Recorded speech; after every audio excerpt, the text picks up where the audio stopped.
everybody, it's Brian back with Inspiring How You See That. We got Kevin, we got Corey with us, and you guys are going to talk about a band here in Columbus that you have kind of become friends with. So.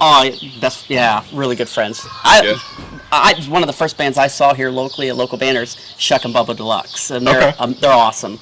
Yeah, and I remember when I saw him, because you told me, he says, dude, I'm going to get on stage, I'm going to sing. I was like, nah, you're not going to sing, are you really? He's like, yeah, I'm going to get on stage, and this was at the Frog Bear.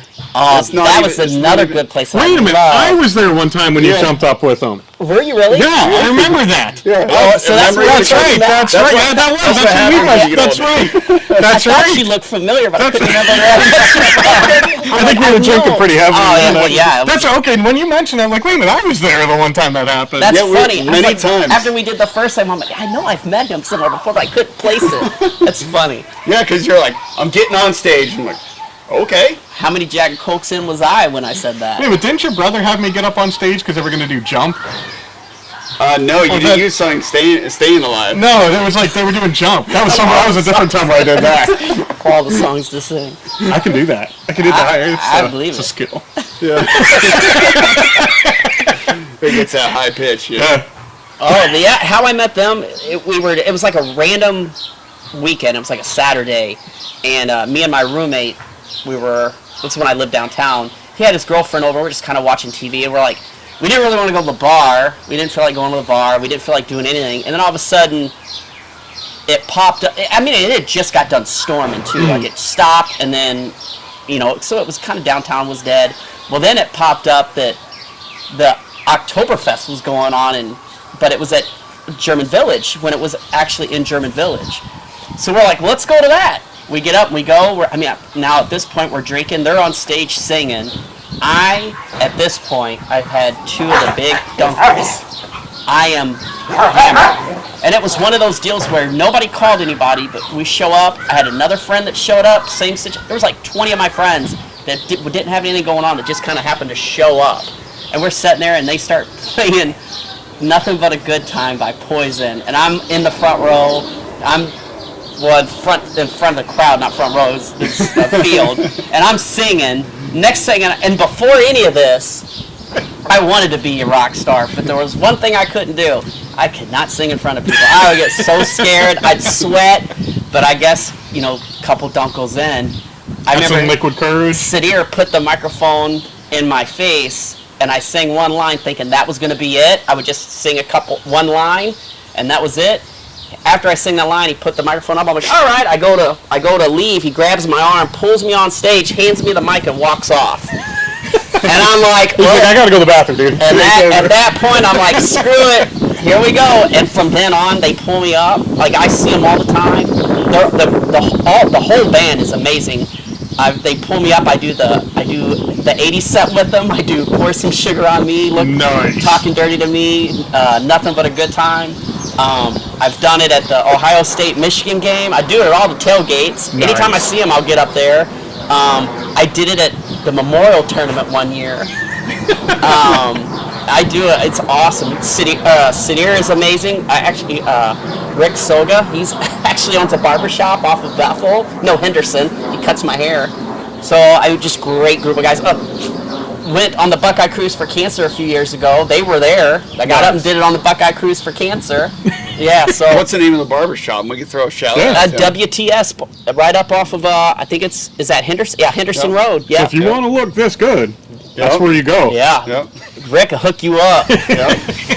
And Rick actually used to be in a 80s hair band. I think his lead singer ended up leaving the band. Now, I think he ended up leaving the band to go play for C.C. DeVille's band. Oh, no kidding. Poison, but actually, Rick was in a band called Shock 2 back in the early 80s, and they were really good. I thought I heard of that. I remember seeing a record album. I've pulled up YouTube videos of him just shredding. And Rick, nice. Like, if you think he look, I mean, if he's talented to make this look good, I mean, he's even better on the guitar, man. That dude can shred. Nice. I remember one time he was like, he had his guitar. He had a friend he had a guitar that he needed picked up, and there was a guitar tech in Cincinnati. And I just moved back from Hawaii, and I was living in Cincinnati, transitioning back to come to Columbus. Okay. And he said, he messaged me, he's like, hey, are you still in Cincinnati? And I said, yeah. He goes, I have a guitar down there getting fixed. Do you mind grabbing it and then bringing it up here? I'm like, yeah, I'm coming up this weekend anyways to see you.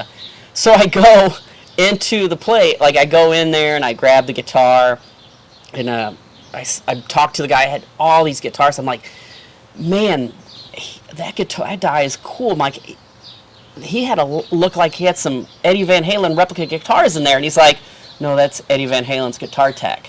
And I'm like, no way. And he's like, the guitar you have in your back seat is that Frankenfender Eddie Van Halen's. And I mean, I slammed on, I'm on 75, I slammed on the brakes, pull off to the side, and I had an old crappy Chevy Cavalier. I turn up, I look, and there it is. Man, I put it back in, I wrapped the seatbelts around it. I was like, this is worth more than the whole car. I cannot believe this. And I'm like, man, I need to get some more padding. Well, he's like, what guitar? Yeah. Well, I messed up. I already knew I had it. So I brought you the wrong one. This is not the right one. So, but yeah. He's like this cheap acoustic. Here you go. Yeah, kind of a funny story about them is we were at one tailgate, and I had just they were playing, they used to play at the Riverwatch, and then they moved over to the varsity club, and I went to go buy them all drinks, because every time they let me get up, it's awesome. They don't have to let me get up there and sing with them, but it's gotten now where I love it. Now I'm not embarrassed at all. It's weird. I can't do it like if you tell me to do it now in front of you two, I won't do it. I can't do it. But you put me up in front of like you feel comfortable hundreds, there. Like nobody's looking. There's other people on stage that they can look at the way I look at it. So I get done singing, and I'm like, I'm gonna go buy them a round of drinks.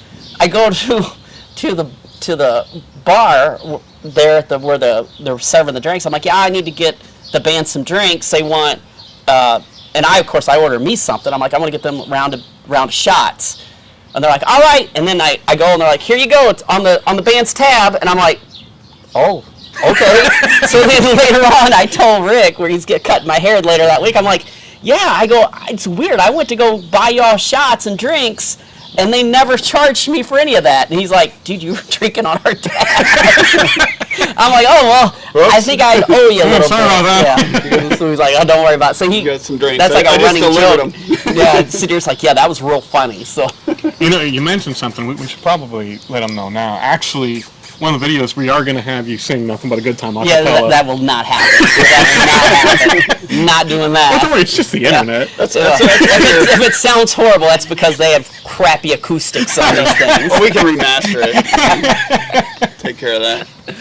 It'll be like a Japanese film. It just won't even match. No.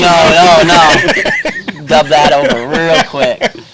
Awesome. Well, that's a blast. So you've seen them a bunch of times. Oh, You plan yeah. on seeing them coming up soon? Unfortunately, they're playing at the Memorial, but I'm actually out of town that weekend, but I always text them if I want to go see a band. I'll text Rick, it's like, hey, are you guys playing anywhere? And then I'll try to go see them to support them. But yeah, they're I know they're playing at now because at the Bogey Inn it reopened, so they're going to be playing there. I think next Saturday. Okay. No, the weekend of June 4th. That Saturday is when they're playing. Okay. So we'll put links for Shucking Bubba so you guys can check them out and see. I remember they were great. And they so play was a everything. They blast. play everything from country. People get up there and do a Eminem song. They play Prince. They play 80s rock. They play new stuff. They play everything. Nice. Yeah, that's what I liked about them. They're so talented because they mix it all up. You never know what you're going to get. Yeah, it was No, pretty you never neat. know. Yeah, Nice. yeah. Awesome. Was there anything else you want to say about Shucking Bubba before we leave? Thanks for the beers. He still owes you, by the way. I know. No, I appreciate all the hospitality, you guys. I mean, you've treated me like a member of the band, even though I'm technically not a member of the band, but I've really appreciated it. I've had my best times. A lot of the stories when I tell my best times in Columbus, you're in probably 80% of the stories, so thank you. Nice. Nice. Yep. As always, everybody who's watching, we want to thank you for spending this time with us. We love you all. God bless, and rock on. See you on the next one.